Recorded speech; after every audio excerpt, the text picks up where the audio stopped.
ആരാ മോളെ അത്?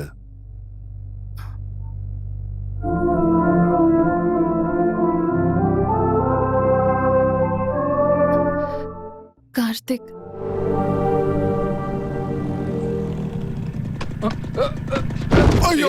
എന്താണോ കണ്ണു കാണാൻ മേലെ? സോറി സർ, തനിക്ക് കണ്ണു അറിയാതെ പറ്റിപ്പോയതാ സർ. എന്താ അംബാസിഡർ എന്ന് കരുതിയോ? അത് ഡൈനോസർ. ആ ചെടിയിലൊക്കെ ഒഴിക്ക്. ലക്ഷ്മി, ഒഴിക്ക്, നന്നായിട്ട് ലക്ഷ്മി. ഒഴിക്ക്. ആ, എന്ത് പറ്റി? നിനക്ക് ആളെ മനസ്സിലായോ? ആ, ആഹാ. മനസ്സിലായില്ലേ? ഇവരുടെ പ്രണയം പുഷ്പിക്കാൻ വേണ്ടി സഹായിക്കാൻ പോയിട്ട് പട്ടി കടിച്ച് സുബ്രഹ്മണ്യൻ. എന്ത് കോലാടോ ഇത്? ഡ്രസ്സിൽ പൊതിഞ്ഞ റോഡ് റോളർ ഭക്ഷണം ഇച്ചിരി കൂടിപ്പോയി. ആ, അത് കണ്ടാലേ അറിയാമല്ലോ. എന്താ മോളെ പേര്? മധുലത. മധുലത. വളരെ നല്ല പേര്. എന്റെ ഭാര്യയുടെ പേര് മധുലത എന്നായിരുന്നു. വാടോ, നമുക്ക് അങ്ങോട്ട് ഇരിക്കാം. നീ എന്താ മോളെ പഠിക്കുന്നേ? ഈ സെമസ്റ്ററോടെ MCA കംപ്ലീറ്റ് ആവൂടാ. എന്റെ മോനും MBA കംപ്ലീറ്റ് ചെയ്തിട്ടുണ്ട്. അങ്ങനെയാണെങ്കിൽ നിങ്ങളുടെ ബിസിനസിന്റെ അടുത്ത് അവനല്ലേ നോക്കണേ? അതിനുശേഷം ഒരു നല്ല പെണ്ണിനെ നോക്കി കല്യാണം കഴിപ്പിച്ചാ മതി. നിങ്ങൾ കുറച്ചു നേരം ഫ്രണ്ട്ഷിപ്പ് ഒന്ന് ക്ലോസ് ചെയ്യോ? ആയിക്കോട്ടെ ആയിക്കോട്ടെ, ഈ ഫ്രണ്ട്ഷിപ്പ് തന്നെ ക്ലോസ് ചെയ്തേക്കാം. Don't worry. ഫ്രണ്ട്ഷിപ്പ് നമുക്ക് റിലേഷൻഷിപ്പ് ആക്കി മാറ്റാം. സോറി, അത് പിന്നെ മധു ഒരു പയ്യനായിട്ട് സ്നേഹത്തിലാ. It's my bad luck.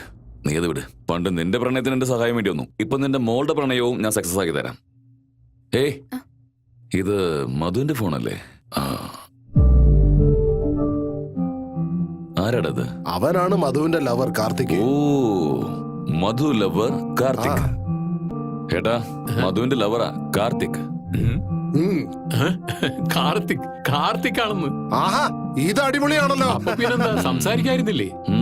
അതല്ല ചേട്ടാ, അവരാരാ, അവരുടെ സ്റ്റേറ്റസ് എന്താണെന്ന് നമുക്ക് അറിയില്ല. അതിന്റെ ഒന്നും ആവശ്യമില്ലെന്നേ. എന്റെ അനിയൻ പറഞ്ഞാൽ ഓക്കെ എന്ന് പറഞ്ഞോളും. പ്രേതോകം. കാർത്തിക്, നീ ഇപ്പൊ എവിടെയാ? പിന്നെ മോളെ, നിങ്ങൾ രണ്ടുപേരും എപ്പോഴാ കണ്ടത്? 1 മാസം മുമ്പ്. എവിടെ വെച്ചാണ് കണ്ടത്? ബസ് സ്റ്റോപ്പിൽ വെച്ച്. ആദ്യം ആരാ പ്രപ്പോസ് ചെയ്തേ? ഇതുവരെ പ്രപ്പോസ് ഒന്നും ചെയ്തിട്ടില്ല അങ്കിൾ. രണ്ടുപേരും ഇഷ്ടത്തിലാണെന്ന് പറഞ്ഞിട്ട് ഇതുവരെ പ്രപ്പോസ് ചെയ്തിട്ടില്ല. എന്താ ചേച്ചി? ദാ വന്നല്ലോ. മധു എന്താ ഇവിടെ ചെയ്യുന്നത്? കാർത്തിക്. അതല്ല ഞാൻ പറഞ്ഞത്, എന്റെ അനിയൻ ഇടപെട്ടാൽ എല്ലാം ഓക്കെ ആവുമെന്ന്. കണ്ടില്ലേ, ഇതാ വന്നു. Subu, Karthik is my son. ഇവൻ നിന്റെ മോനാണോ? ഒറ്റ കണ്ട അവരെ. അച്ഛാ, അവള് മധു. അറിയാടാ, പക്ഷെ നിനക്കറിയാത്തൊരു കാര്യമുണ്ട്. Madhu father Mr Subu is my old friend. എന്താ മോളെ ആലോചിക്കുന്നത്? നിന്റെ മനസ്സിലുള്ളത് പറ.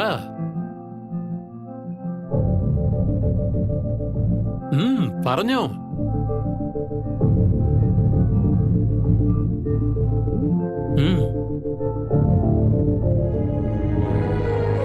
കാർത്തിക്, ഞാൻ ശരിക്കൊരു സ്റ്റുപ്പിഡ് തന്നെയാണ്. ഒരു അല്പം പോലും എനിക്ക് സെൻസ് ഇല്ല. കുറച്ച് ദിവസമായിട്ട് എനിക്ക് കഴിക്കാൻ പറ്റുന്നില്ല, മര്യാദയ്ക്കൊന്നും ഉറങ്ങാൻ പറ്റുന്നില്ല. എന്താ ചെയ്യേണ്ടെന്ന് ഒരു പിടിയും കിട്ടുന്നില്ല.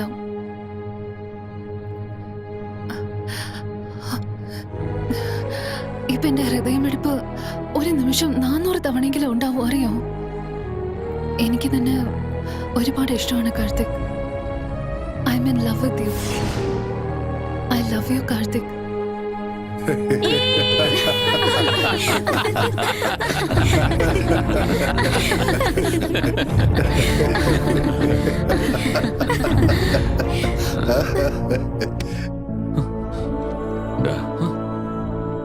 മറുപടി ഒന്നും പറയാനില്ലേ? പറഞ്ഞ മോനെ, പറ. നിന്റെ മനസ്സിലുള്ളത് പറയടാ. പറയേ. Me too.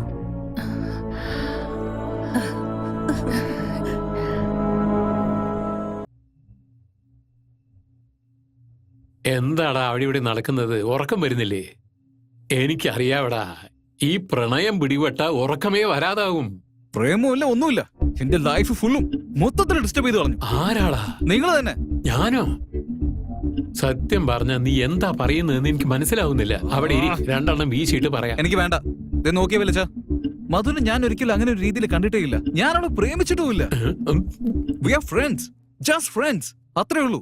അപ്പൊ രാവിലെ എല്ലാവരുടെയും മുന്നിൽ വെച്ച് പ്രണയിക്കുന്നെന്ന് അത് പറഞ്ഞത്? ഞാനായിട്ട് പറഞ്ഞൊന്നുമല്ല, നിങ്ങൾ എല്ലാരും ചേർന്ന് എന്നെ പറയിപ്പിച്ചതാണ്. എടാ, ഈ ചെറിയ കാര്യത്തിന് എന്തിനാടാ ഇങ്ങനെ ടെൻഷൻ ആവുന്നത്? You take my case. നിന്റെ വലിയമ്മ കല്യാണം കഴിഞ്ഞ് 3 ദിവസത്തോളം എന്നെ കണ്ടാലേ ഓടി ഒളിക്കുമായിരുന്നു. എന്നെ പിടിക്കാഞ്ഞിട്ടാണോ എന്ന് വിചാരിച്ചു. പക്ഷെ അതിനുശേഷം എന്നെ പിരിഞ്ഞ് ഒരു നിമിഷം പോലും ഇരിക്കില്ലായിരുന്നു. എടാ, ആ പെണ്ണ് മധു നല്ല പെണ്ണാടാ. നിങ്ങൾ രണ്ടാളും നല്ല ചേർച്ചയാ.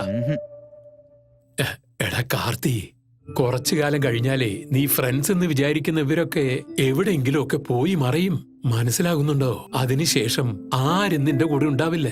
പിന്നെ മധു എന്നും പറഞ്ഞ് അവിടെ പുറകെ ചുറ്റിയടിക്കും. ഒരിക്കലും നടക്കാൻ പോകുന്നില്ല. നാളെ തന്നെ മധുരെടുത്ത് പോയിട്ട് ഞാൻ നിന്നെ പ്രേമിക്കുന്നില്ലെന്ന് പറയുമ്പോ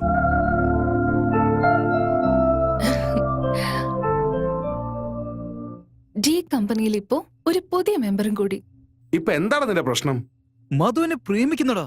അതെങ്ങനെ പ്രശ്നമാകും?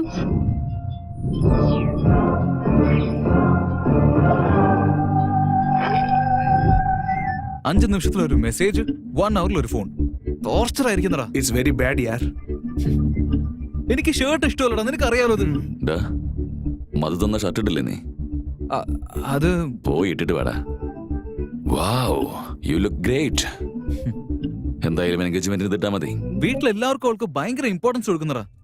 വീട്ടിൽ നിന്ന് പുറത്തേക്ക് വരാനേ സമ്മതിക്കുന്നില്ല. രാവിലെ തൊട്ട് ലഞ്ച് വരെ ഗ്യാപ്പ് ഇല്ലാതെ സംസാരിക്കാടാ. ബ്ലാക്ക് എന്തുകൊണ്ടാ ബ്ലാക്ക് ആയിരിക്കുന്നെന്ന് അറിയോ? വെയിലിൽ ഇരിക്കുന്നോണ്ടായിരിക്കും. അല്ല, ഫെയർ ആൻഡ് ലവ്ലി തേക്കാത്തതുകൊണ്ട്.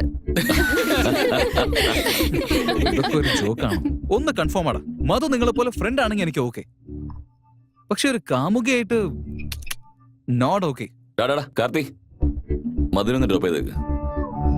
അതിനാണ് എനിക്ക് അവളോട് പ്രേമൊന്നും ഇല്ലെന്ന് പറയാൻ തീരുമാനിച്ചിരിക്കുന്നത്. നിങ്ങൾ എന്താ പറയാൻ ഉദ്ദേശിക്കുന്നെന്ന് എനിക്കറിയാം. നിങ്ങൾക്കിതിൽ താല്പര്യമില്ലെങ്കിൽ എനിക്കും താല്പര്യമില്ല. നിങ്ങൾക്ക് പോയിട്ട് കുറച്ച് അത്യാവശ്യം ഉണ്ടെന്ന് തോന്നുന്നു. ഞാൻ ഓട്ടോ എടുത്ത് പോയിക്കോളാം. ഫ്രണ്ട്ഷിപ്പിന് ഒരുപാട് വാല്യൂ ചെയ്യുമ്പോൾ ഉറപ്പായി നിങ്ങൾ ലവിനെ വാല്യൂ ചെയ്യാണ്ടിരിക്കില്ലല്ലോ. എനിക്കറിയാം. നിങ്ങൾ എനിക്ക് കിട്ടിയത് എന്റെ ലക്കാണ് കാർത്തിക്. എനിക്ക് അവളോട് പ്രേമമില്ലെന്ന് പറയാൻ പോയതാ, പക്ഷെ എനിക്ക് പറ്റിയില്ല.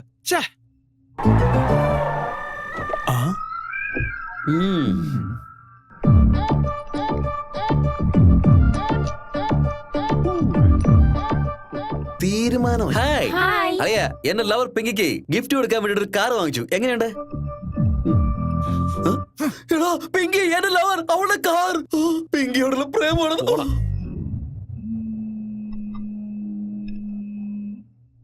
ഹായ് കാർത്തിക്, എന്താ ചെയ്യുന്നത്? പബ്ബിൽ പെഗ് അടിച്ചോണ്ടിരിക്കാൻ. നിനക്ക് എന്തെങ്കിലും പ്രോബ്ലം ഉണ്ടോ? 2 പെഗ് എടുക്കുന്നതും ഒരു മെഡിസിൻ തന്നെയാ. ഡോക്ടർ പറഞ്ഞിട്ടുണ്ട്. സൂക്ഷിച്ച് വീട്ടിലേക്ക് പോണേ. എന്നിട്ട് എന്നെ ഫോൺ ചെയ്യാൻ മറക്കരുത്. Have a safe drive. Bye. Request പോലെയല്ല, എല്ലാം ഓർഡർ പോലെയുണ്ട്. ഭയങ്കര ടോർച്ചറാടാ. ഒരു ഫ്രീഡം ഇല്ലാത്തൊരു അവസ്ഥയാടാ. പ്രേമെന്നൊരു വാക്കുകൊണ്ട് ജീവിതകാലം മുഴുവൻ അവളുടെ പുറകെ പട്ടിയെ പോലെ പറഞ്ഞാൽ അങ്ങനെയാണ്. ഒരുപാട് ത്രില്ലുണ്ടാവും. ത്രില്ലോ? നിന്റെ ലവ് പിങ്കി എങ്ങനെയാണോടാ? എപ്പോ നോക്കിയാലും ടോർച്ചർ. കൂടാവളിയാ, ലവ് അല്ലേ പ്രശ്നം? ലവ് ചെയ്യാന്നൊക്കെ പറ. നേരിട്ട് എന്നോട് വന്ന് പറഞ്ഞിരുന്നെങ്കിൽ ബ്ലാങ്കറ്റ് റിജക്ട് ചെയ്തേനെ. പക്ഷെ വീട്ടിൽ എല്ലാവരുടെ മുമ്പിൽ പ്രപ്പോസ് ചെയ്ത്. നീ ഒരു കാര്യം ചെയ്യേ, ഒരു 6 അടിച്ചിട്ട് വീട്ടിലേക്കല്ലേ. അവളെല്ലാം അക്സെപ്റ്റ് ചെയ്യുന്നതാണ് തോന്നുന്നത്. എടാ, ഒരു സൂപ്പർ ഐഡിയ ഉണ്ട്. നമുക്കങ്ങ് കിഡ്നാപ്പ് ചെയ്താലോ? വേണ്ട, ലവ് ചെയ്തില്ലെങ്കിലും പ്രശ്നമില്ലടാ. പക്ഷെ നീ ദയവ് ചെയ്ത് മധുവിനെ ഹേർട്ട് ചെയ്യല്ലേ. Sorry guys, we leaving. Bye. Bye. അവരെ വിടടാ. പെണ്ണുങ്ങളെ സപ്പോർട്ട് ചെയ്യുള്ളൂ. അതേടാ, വനിതകൾക്കൊരു സംഘടന തന്നെയുണ്ട്. എടാ, ഇവനിപ്പോ ഒരുപാട് കുടിച്ചു കേട്ടോ. പ്രശ്നമല്ല, വിട. അതെ, ഇത് ഞാൻ ഓർഡർ ചെയ്ത ഡ്രിങ്കാ. സോറി ബോസ്, ബിൽ എന്റെ അക്കൗണ്ടിലേക്ക് ഇട്ടേ. Okay sir. അത് എന്റെ ഗേൾഫ്രണ്ടിന് വേണ്ടി ഞാൻ ഓർഡർ ചെയ്തതാ. എനിക്ക് ആ ഡ്രിങ്ക് തന്നെ വേണം.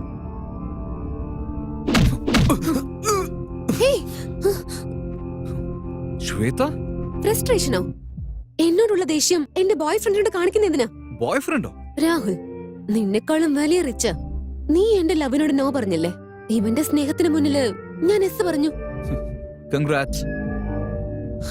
ഇപ്പൊ നീ എന്നോട് കാലിൽ വീണ് സ്നേഹം ഉണ്ടെന്ന് പറഞ്ഞാലും ഞാൻ നിന്നെ സ്നേഹിക്കില്ല. താങ്ക്സ് ശ്വേത, എനിക്ക് ആ ചാൻസ് എങ്കിലും തന്നില്ലേ, അത് മതി. Okay, let's go. ശരിക്കും ശ്വേത ഒരു ദൈവം തന്നെ. എടാ, ഒരു സാധനം കിട്ടി. ഇവളുടെ പുതിയ പ്രേമം കാരണം നമുക്ക് പുതിയൊരു ഐഡിയ കിട്ടിയടാ. മധുവിനെ ഇതുപോലെ ഏതെങ്കിലും ഒരുത്തന്റെ കൂടെ പ്രേമത്തിലാക്കി വെച്ചാ കറക്റ്റ്. നിന്റെ ലവറിന് ഒരു ലവറിനെ സെറ്റപ്പ് ആക്കുകയാണെങ്കിൽ എല്ലാം കറക്റ്റ് ആവും. നിന്റെ വീട്ടിലെ പേര് പോവത്തൂല, ബാക്കിയുള്ള പ്രശ്നങ്ങളൊക്കെ സെറ്റ് ആവും. എന്നെ സ്നേഹിക്കുന്ന മധു മറ്റൊരുത്തൻ എങ്ങനെ സ്നേഹിക്കാനാണ്? അവളത് ചെയ്യില്ലടാ, നമ്മൾ അവളെ കൊണ്ട് അത് ചെയ്യിപ്പിക്കണം. പ്രേമത്തിലിരിക്കുന്ന പെണ്ണെ കൊണ്ട് വീണ്ടും പ്രേമിക്കാൻ പോകുന്ന ഭാഗ്യവാൻ ആരാണാവോ?